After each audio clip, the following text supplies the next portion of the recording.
Коми снято ограничение на движение по автодорогам крупногабаритного транспорта до 1 апреля.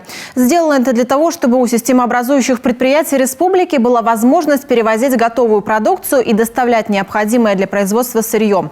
Напомним, 12 марта в регионе по поручению министра транспорта России Виталия Савельева был создан логистический центр. Главная цель его – решение в оперативном порядке вопросов доставки и перевозки для промышленников. Это очень важно, потому что санкции наших недружественных стран создали очень серьезные проблемы по доставке сырья, по отгрузке уже готовой продукции. И сегодня этот центр работает действительно в таком круглосуточном режиме.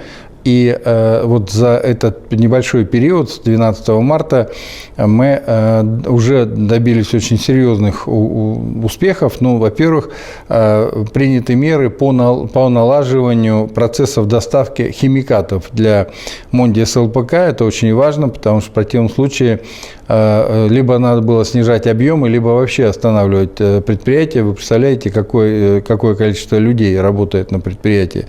Поэтому, конечно, вот логистика в этом смысле очень важна именно для сохранения рабочих мест, ну и, соответственно, всего дальше социума, и выплата заработной платы, и отгрузка продукции готовой, и налоги в бюджет республики.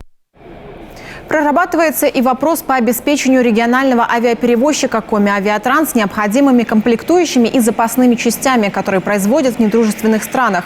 Напомним, в составе авиационного парка компании есть самолеты Л-410. Они чешские, а потому и покупка запчастей для них пока под вопросом. И еще один транспортный вопрос, который уже удалось решить. По просьбе жителей с 24 марта возобновляется движение скорого поезда Сыктывкар-Усинск-Сыктывкар. Курсировать он будет через день.